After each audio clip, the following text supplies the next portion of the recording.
अभ्यास 88। गति 120 शब्द प्रति मिनट।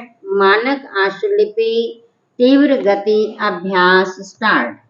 आदरणीय सभापति जी, महात्मा गांधी कहा करते थे कि जब किसी काम के करने में थोड़ी सी भी दुविधा मालूम हो कि उसे किया जाए या नहीं किया जाए तो उसकी एकमात्र कसौटी यह है कि सबसे पहले यह सोचा जाए कि उस काम को करने से भारत के निर्धन से निर्धन ग्रामीण व्यक्ति का हित होता है या नहीं।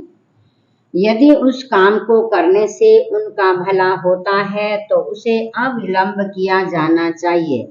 पंडित जवाहरलाल नेहरू का चिंतन था कि देश की असली आजादी नापने का पैमाना यह है कि यहाँ के लाखों गांवों को स्वराज्य प्राप्त हुआ है या नहीं।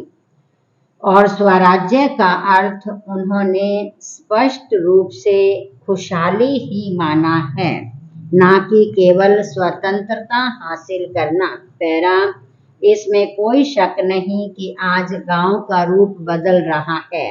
नए नए पक्के मकान बनते जा रहे हैं। रेडियो, टेलीविजन तथा बिजली वहां पहुंची है। गांव के लोग भी आधुनिक सभ्यता से लाभान्वित हो रहे हैं। प्रति व्यक्ति गेहूं और चीनी की खपत भी बढ़ गई है, किंतु फिर भी गांव का युवक काम के लिए शहर की ओर दौड़ रहा है। तभी तो शहरों को आबादी दिन प्रतिदिन बढ़ती जा रही है। एक मोटे अनुमान के अनुसार देश राजधानी की आबादी में हर साल 2 लाख की वृद्धि हो जाती है। 1 लाख नए बच्चे पैदा हो जाते हैं और 1 लाख लोग बाहर से आ जाते हैं।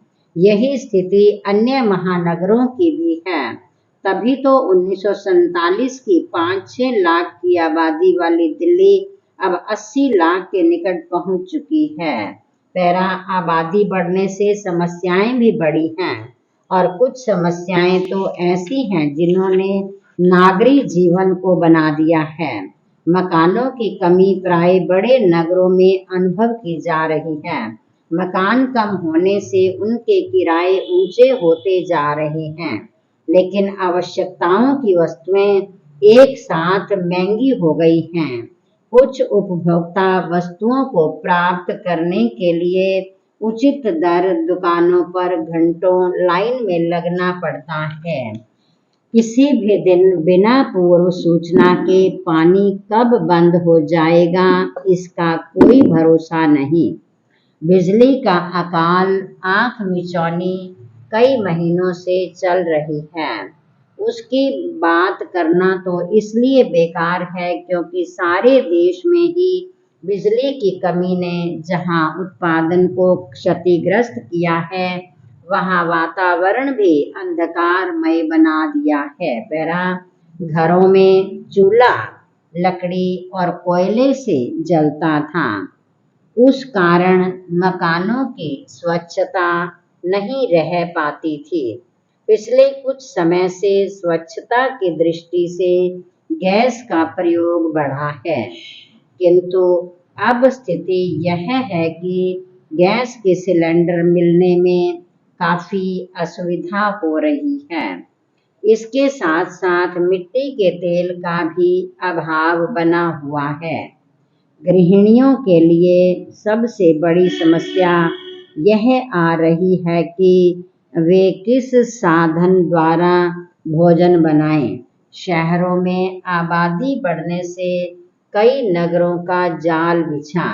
इन उपनगरों की दूरी कहीं कहीं तो 25-30 किलोमीटर से भी अधिक हो गई है। इसके कारण से शहरी जीवन और भी कष्टमय हो रहा है। वायु दूषण एक और भयंकर समस्या बन गई है। हर क्षण सड़कों पर चलने वाली बसें, कारें, स्कूटर आदि जो जहरीला धुआं उगलते हैं, वह सीधा अनेक रोगों का कारण बन जाता है। अतः मेरा निवेदन यह है कि नगरों का आकार न बढ़ने पाए।